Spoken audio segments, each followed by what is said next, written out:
என் புள்ள கல்யாண ராமனா இருப்பான்னு பார்த்தா இப்படி கர்மாந்திர ராமனா இருக்கேடா. அவ்வளவுதான்டா. இதுக்கப்புறம் உனக்கு ஒரு கல்யாணம் கூட பண்ண முடியாது. எல்லாம் போச்சு. என் காசெல்லாம் தண்டமா போச்சு. சும்மா கத்திக்கிட்டே இருக்காதம்மா. ரோசம் பொத்துக்கிட்டு வருதோ, இந்த கோவத்தை அவகிட்ட காட்ட வேண்டியதுதானடா. என்ன சும்மா சாதாரணமா நினைச்சுக்காத. நான் எதுக்கு அவகிட்ட பயந்த மாதிரி நடிச்சிட்டு இருக்கேன் தெரியுமா? எதுக்கு சொல்லுடா, எதுக்கு? வேற வழி இல்லம்மா. இல்லனா அவ என்ன போலீஸ்ல பூச்சி குத்துருவா. அது மட்டும் இல்லம்மா, திருநீர்மலை ஜோசியர் என் கையை பார்த்துட்டு இன்னும் கொஞ்ச நாளைக்கு உங்க கைகால கட்டி வச்சுட்டு இருங்க, இப்ப உங்களுக்கு நேரம் சரியில்லை, 6 மாசம் போகட்டும்னு சொல்லியிருக்காரு. அதுக்கப்புறம் உலகத்தில் இருக்கிற பணக்கார வீட்டு பொண்ணுங்களெல்லாம் மாசத்துக்கு ஒருத்தைய கல்யாணம் பண்ணிட்டு வந்து அப்படியே சொத்து சேர்த்து கூச்சிட போறியாக்கும். மூஞ்சிய பாரு மூதேவி, துப்பு கட்ட மூதேவிமா. எப்ப பார்த்தாலும் என்ன குறைச்ச இட போடாத. முதல்ல அந்த பழைய சொத்தை எடுத்து வை. ஏண்டா இதுக்கும் பங்குக்கு வந்துட்டியா? நான் சொல்ல போற விஷயத்தை கேட்டா இனிமே திரும்ப மதி கூடவே இருந்து சுடுசோறு சாப்பிடலாம். அப்படி என்னடா சமாச்சாரத்தை கொண்டு வந்திருக்கிற? அந்த துரை என்ன பார்க்க வந்தாருமா. என் பொண்ணை இவங்க கொடுமைப்படுத்தினாங்க, இதுக்கெல்லாம் மதி தான் காரணம்னு சொல்லி போலீஸ்ல வந்து கம்ப்ளைண்ட் பண்ண சொன்னாரு. அதுக்கு நிறைய பணமும் தரேன்னு சொன்னாரு. எவ்வளவு கொடுத்தாங்க? அதுக்குள்ளதான் பனிமலர் வந்துட்டாளே. அவ முன்னாடி மதிய பத்தி தப்பா பேசினான்னு வச்சுக்கோ, உனக்காவது பழைய சோறு இருக்கு, எனக்கு அதுவும் இல்லாம போயிடும். அப்புறம் எதுக்குடா இங்க வந்த? இல்லம்மா, நடந்த இந்த விஷயத்த நீ மதிக்கிட்ட சொல்லி சோமு பணம் வாங்க முடியாதுன்னு சொல்லிட்டான்னு சொன்னேன்னு வச்சுக்கோ, அவளுக்கு நம்ம 2 பேர் மேலே மரியாதை வந்துடும். நீ இதை வச்ச வீட்டுக்குள்ள போயிடலாம். ஏண்டா எனக்கு செருப்படி வாங்கி கொடுக்காம நீ போவே மாட்டியா? என்னம்மா சொல்ற? இப்படி ஒண்ணு நடந்துச்சுன்னு அவகிட்ட சொன்னா இதை யாரு சொன்னதுன்னு அவ என்கிட்ட கேப்பா. நீ தான் சொன்னேன்னு வச்சுக்கோ, அதுக்கப்புறம் அவ என்ன விளக்கமே கேட்காம விளக்க மாத்தால அடிச்சு துரத்துவா.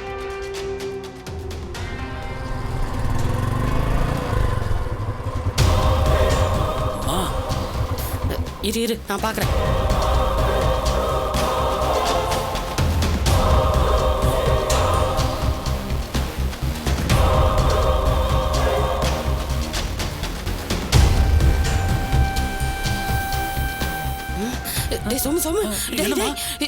இந்த சிடுமூஞ்சி தாடிக்காரன் வரான்டா. அதான்டா நடராஜ். ஐயோ, இப்போ நான் என்னமா பண்றது? எங்கேயாவது போய் ஒளிஞ்சுக்க போ. அந்த ஸ்லாப் மேல ஏறு போ, சீக்கிரம் போடா. அங்க வேணாமா, அந்த இடம் ராசி இல்ல. போன தடவை அங்க ஒளிஞ்சுதான் பனிமலர்கிட்ட மாட்டிக்கிட்டேன். திமிரு பிடிச்சவனே, இப்பதான் நேரம் எல்லாம் பாப்பியா? எங்க போய் ஒளிடா, போடா. எங்கம்மா போறது? போடா. ஐயோ டேய், இல்ல எங்க போய் ஒளிடா. நீ போ, நான் அதுக்கு பின்னாடி ஒளிஞ்சுக்கிறேன். இங்கயா? போ போ. நல்லா படு. இதோ வர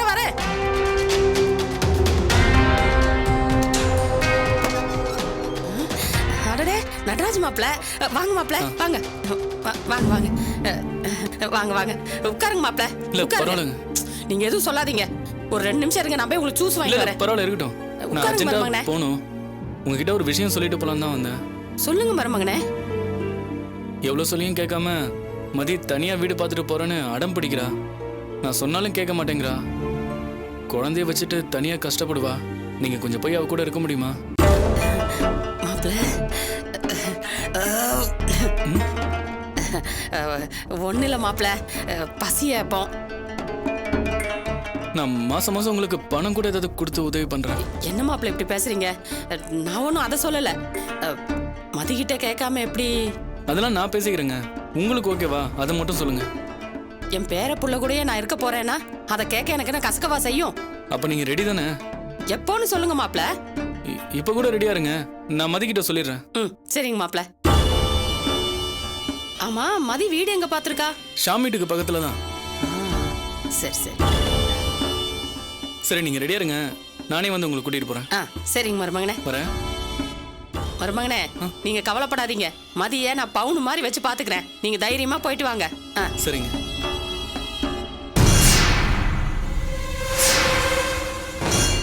இது யாரோடது? அது கர்மம் ஒண்ணு இங்கதான் கிடக்குதா? இது சோமு பையன் செருப்பு தான் மாப்ள. கக்கூஸ் கலவரத்துக்காக காலையில ஒரு ஆள் வந்திருந்தான். அந்த ஆளுக்கு செருப்பு இல்ல, போட்டுக்க சொல்லி கொடுத்தா அந்த ஆள் போடாம இங்கே விட்டுட்டு போயிட்டான் போல இருக்கு. எதுவா இருந்தா என்ன, அந்த பையன் மேல பட்ட தூசி கூட இந்த வீட்டுல இருக்க கூடாது. தூக்கி போட்டுறேன்.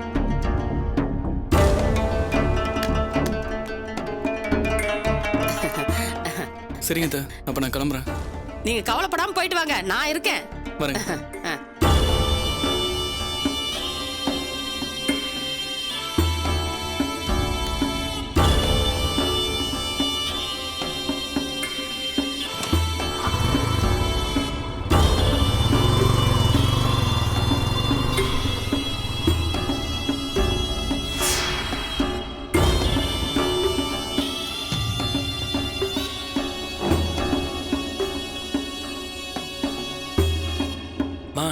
போயிட்டானாமா அவன்? அவன் போயிட்டான். டேய் சோமு, பாத்தியா? உன் உதவி இல்லாமையே மதி என்ன சேர்த்துக்க போறா. அதான் அந்த பாஞ்சாலியோட ராசி. சரி வளவளான்னு பேசிட்டு நிக்காம சட்டு புட்டுன்னு சாமா செட்டு எல்லாம் எடுத்து மூட்டை கட்டு போ. என்னம்மா சொல்ற? டேய் அதான் இனிமே மதி கூடயே தங்கிக்கோங்க, இப்பவே கிளம்பி வாங்கன்னு சொல்லிட்டு போறானே. அவன் இனிமே தான் இதை பத்தி மதிக்கிட்ட பேச போறான். அதை கவனிச்சியா? போடா, எனக்கெல்லாம் ஒரே ஒரு வார்த்தை போதும்டா, அதை புடிச்சுக்கிட்டு போயிட்டே இருப்பேன். நீ போய் சாமான்லாம் எடுத்து வைப்போம். மா அவசரப்படாதம்மா. போடா போக்கத்தவனே, எனக்கு தெரியாதா இதான் சாக்குன்னு? நீங்க தான் வர சொன்னீங்க, அதான் வீட்டை காலி பண்ணிட்டு வந்துட்டேன்னு அப்படியே போய் ஒட்டிப்பேன்டா. டேய் அப்ப மதி என்ன விரட்ட முடியாதுல்ல? நான் சொன்ன வேலையை மட்டும் செய், போ போடா. என்னடா ஆன வாய் பொழக்கிற? அந்த பனிமலரா? ஆமாம்மா. பேசி தொலை. ஹலோ சார், எங்க இருக்கீங்க? இங்கதான் பக்கத்துல. எவ பக்கத்துல? கோயில் பக்கத்துல. நீ எந்த குட்டிச்சவர் பக்கத்துல வேணாலும் நில்லு. இன்னும் 10 நிமிஷத்துல வீடு வந்து சேரணும். ஒன்னே வந்துடும் பண்ணி. டேய் ஏண்டா கை கால்லாம் படபடான்னு பதறுது? சும்மா இருமா. மா என்ன செருப்பு எங்க? அத நான் தூக்கி போட்டேன். எங்க தூக்கி போட்ட? அத எதுக்குடா கேக்குற? இதோ அப்படி போட்டேன். ஏமா எங்க போச்சு? எங்கம்மா? மா இங்க தான்டா போட்டேன். மா காணவேமா? இங்க தான்டா போட்டேன் நானு. மா செருப்பு இல்லாம வீட்டுக்கு போக முடியாதுமா. பனிமலர் திட்டுவா. வாங்கி கட்டிக்கோ. நீ தானே செருப்பு தூக்கி போட்ட, காசு கொடு, நான் வேற வாங்கிக்கிறேன். ஏன் புது செருப்பு போட்டு போட மட்டும் காசு யாரு கொடுத்தான்னு கேட்க மாட்டாளா அவ? அது நான் அதே மாதிரி செருப்பு வாங்கி நல்லா தரையில போட்டு தேய்ச்சி அப்புறம் நான் போட்டு போவேன். இப்படி ஒரு பொழப்பு தேவையாடா உனக்கு? காசெல்லாம் ஒண்ணும் கிடையாது, போயிட்டு வா. மா மா இல்லம்மா, எங்கம்மா ஓடுறேம்மா? காசு கொடுத்துட்டு போமா. என் பின்னாடி வந்தீங்கன்னா செம்மடி வாங்குவ. போயிடு மரியாதையா. போ வீட்டுக்குள்ள வராத. காசு கொடுமா. மா மா மா ஏமா இப்படி பண்ற? ஐயோ.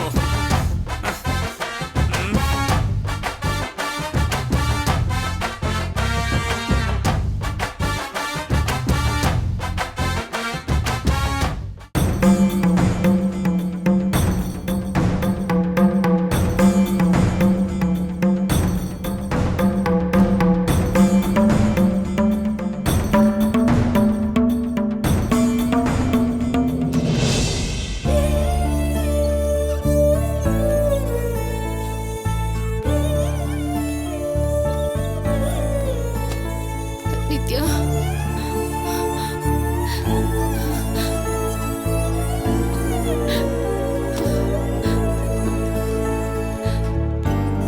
யாரும் உள்ள வராதீங்க, இங்கே நில்லுங்க. நித்யா,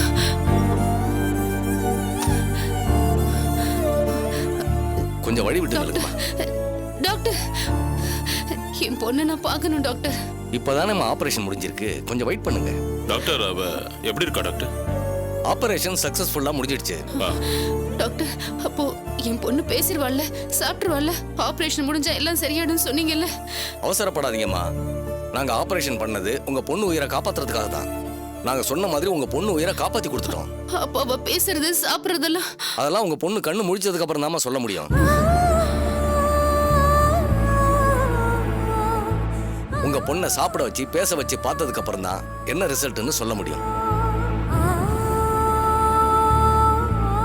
முதல்ல உங்க பொண்ணு இருந்த கண்டிஷனுக்கு அவளை பொழைக்க வைக்க முடியுமான்னு எங்களுக்கு ரொம்ப டவுட்டா இருந்தது.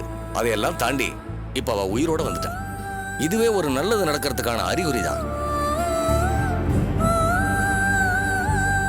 இப்பவும் சொல்றேன், நீங்க எவ்வளவு தைரியமாவும் தன்னம்பிக்கையோடையும் இருக்கீங்களோ அதை பொறுத்து தான் உங்க பொண்ணுக்கு கியூர் ஆகும். இப்ப எங்களால எதுவும் சொல்ல முடியாது. இன்னும் 12 hours ஆகணும். அதுக்கப்புறம் தான் அவ கண்ணு முழிப்பா. அப்போ பேச்சு வரலாம், வராம கூட போகலாம். அதை விட வாய் வழியா சாப்பிட முடியாம கூட போகலாம். ஐயோ,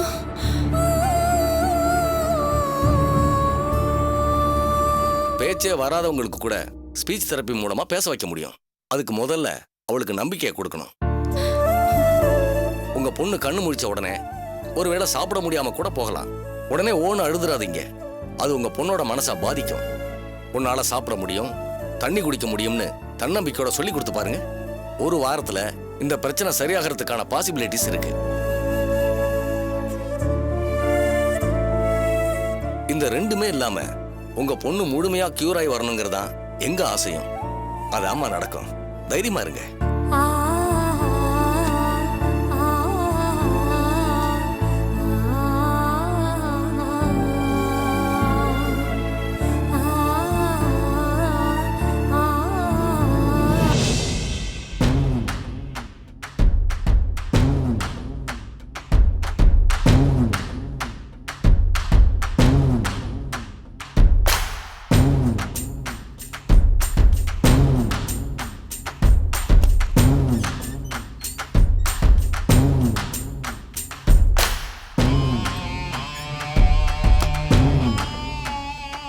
இந்த பாப்பா உன் நாத்தனாரு ஊருக்கு கிளம்புறதுக்கு எல்லாத்தையும் எடுத்து வச்சுக்கிட்டு இருக்கா. நாம நினைச்ச மாதிரி எல்லாம் நடக்குது பாத்தியா? சத்தம் போட்டு சொல்லாதீங்க, அப்புறம் இதா சாக்குன்னு சொல்லி சண்டை போட்டு இங்கே இருந்துட்டு போறாங்க. ஆமா பாப்பா ஆமா. அவ வெளியில போற வரைக்கும் நம்ம அமைதியா தான் இருக்கணும். இன்னைக்கு ஒரு நாள் தான் இருக்க போறாங்க, நாளைக்கெல்லாம் போயிடுவாங்க. சரி பாப்பா, நாம நினைச்ச மாதிரி எல்லாம் நடந்து முடிஞ்சிருச்சு. நான் ஊருக்கு கிளம்பலான்னு இருக்கேன். என்ன பேசுறீங்க நீங்க? அவங்க கிளம்புன உடனே நீங்களும் போனீங்கன்னா என்னமா நீங்க இதுக்காக தான் இங்க வந்தீங்க? அவங்க போன உடனே போயிட்டீங்கன்னு சொல்ல மாட்டாங்க? சொல்லுவாங்க. அது மட்டும் இல்ல, நீங்க போயிட்டீங்கன்னா எனக்கு ஹெல்ப்புக்கு யார் இருக்கா? கூட மாட ஒத்தசைக்கு ஆள் வேண்டாம். சரி பாப்பா, நான் இங்கேயே இருக்கிறேன். ஆனா நான் ஒரு யோசனை சொல்லுவேன், நீ கேட்டுக்கணும். எப்படி உன் பெரிய நாத்தனால வெளியில அனுப்பணுமோ அதே மாதிரி இந்த சூர்யா பிள்ளையும் வெளியில அனுப்பணும். அதுக்கு நான் ஒரு யோசனை வச்சிருக்கேன். நான் என்ன சொல்றேனோ அதை கேட்டு நீ நடக்கணும். சரிக்கா. என்னம்மா எல்லாத்தையும் எடுத்து வச்சிட்டியா? சரி, உள்ள அட்டைப்பட்டியில சமையல் பாத்திரம் எடுத்து வச்சிருக்கேன். போகும்போது எடுத்துட்டு போயிடலான்னு. எதுக்குமா அதெல்லாம்? எல்லாம் அப்புறமா வாங்கிக்கலாம். அங்க போன உடனே எல்லாத்தையும் வாங்கிட்டு இருக்க முடியுமா? ஒரு காபி போடணும், டீ போடணும்னா கூட எல்லாம் தேவைப்படும் இல்லையாமா? மதி, அம்மா தான் சொல்றாள்ல, எடுத்துட்டு போ. சரி, இந்த ஜாமான்லாம் எடுத்துட்டு போ. வண்டிக்கு ஏற்பாடு பண்ணிட்டியா? வண்டியில எதுக்கு பாட்டி? எல்லாம் ஆட்டோலயே எடுத்துட்டு போய். சரி, இந்த கட்லு சேரு இதுக்கெல்லாம் என்ன ஏற்பாடு பண்ணிருக்க? அது ஃபர்னிஷ்ட் ஹவுஸ் தானே, எல்லாம் அங்கேயே இருக்கும் பாட்டி. என்ன மதி, நான் எவ்வளவு சொல்லியும் கேட்க மாட்டேன்ல? நட்ராஜ், நான் தான் சொன்னேன்ல. என்ன சொன்னேன்? ஏன் தான் அப்படி பண்றியோன்னே தெரியல. நட்ராஜ், கொஞ்ச நாள் அம்மா என் கூட இருக்கட்டும், அதுக்குள்ள நான் எல்லாத்தையும் பழகிக்குவேன். இதை பாரு மதி, அதை பத்தி மட்டும் பேசாத. என்ன நட்ராஜ் நீ புரிஞ்சுக்கோயேன். நான் என்ன அம்மாவை நிரந்தரமா என் கூடவே வச்சுக்கிறேன் நான் சொல்றேன். கொஞ்ச நாளைக்கு தானே, அதுக்கப்புறம் அம்மா உன் கூட தானே இருக்க போறாங்க. சாரி மதி, நான் ஸ்ட்ரிக்டா சொல்றேன். அம்மா உன் கூட கண்டிப்பா வர மாட்டாங்க.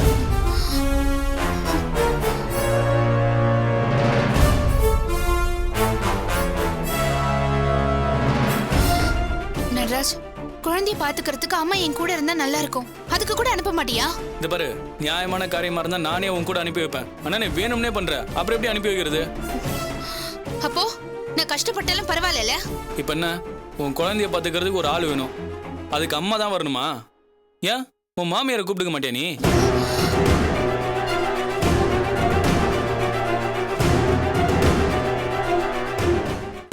நான் இப்பதான் உன் மாமியாரோட போய் பேசிட்டு வரேன். அவங்க சரி நான் பாத்துக்கிறேன்னு தான் சொன்னாங்க. அவங்களையும் வர சொல்லிட்டேன். அவங்க உன் கூட வந்திருப்பாங்க. நீ தயவு செஞ்சு அவங்கள உன் கூட வச்சுக்கோ.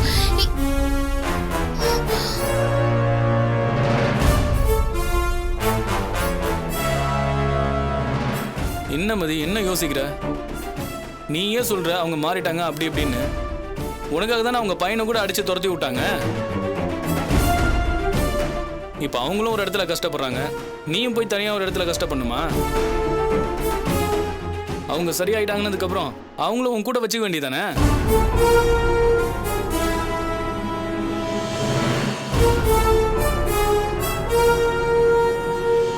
இத பருமதி, இதெல்லாம் நான் ஏதோ கணக்கு போட்டு உன் மேல உரிமை இருக்கிறதால மட்டும் நான் சொல்லல. அவங்க ஃப்ரீயா இருக்காங்க, அவங்க பாத்துக்கிறது தான் சரியா இருக்கும்.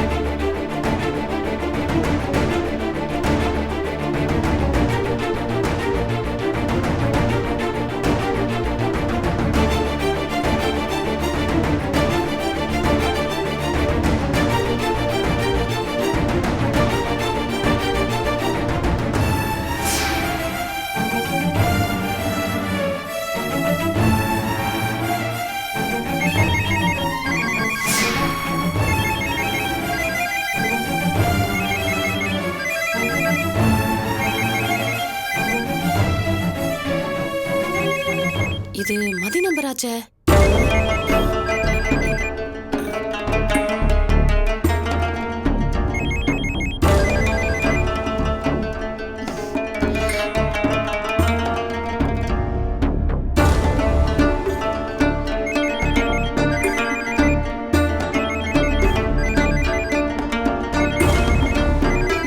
எடுக்க மாட்டேன்ல, எனக்கு தெரியும்.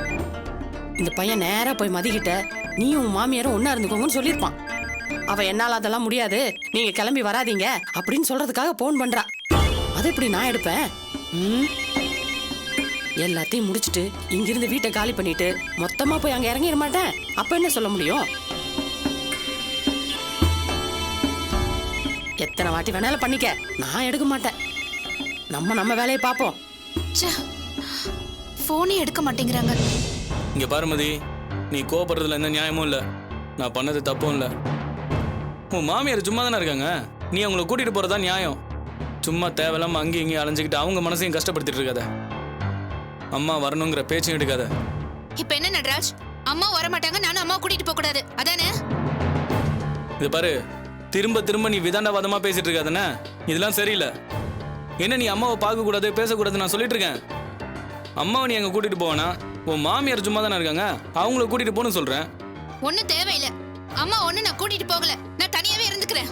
அம்மா நீ ஒண்ணு என் கூட வர வேண்டாமா, எல்லாத்தையும் நானே பாத்துக்கிறேன். மதி என்னப்பா? இங்க பாருங்கம்மா, தயவு செஞ்சு இது சம்பந்தமா யாரும் என்கிட்ட பேசாதீங்க. நான் ஒன்றும் மதிய போன்னு சொல்லல, அவளா போகணும்னு முடிவு பண்ணா அதுக்கு நான் ஒன்றும் பண்ண முடியாது.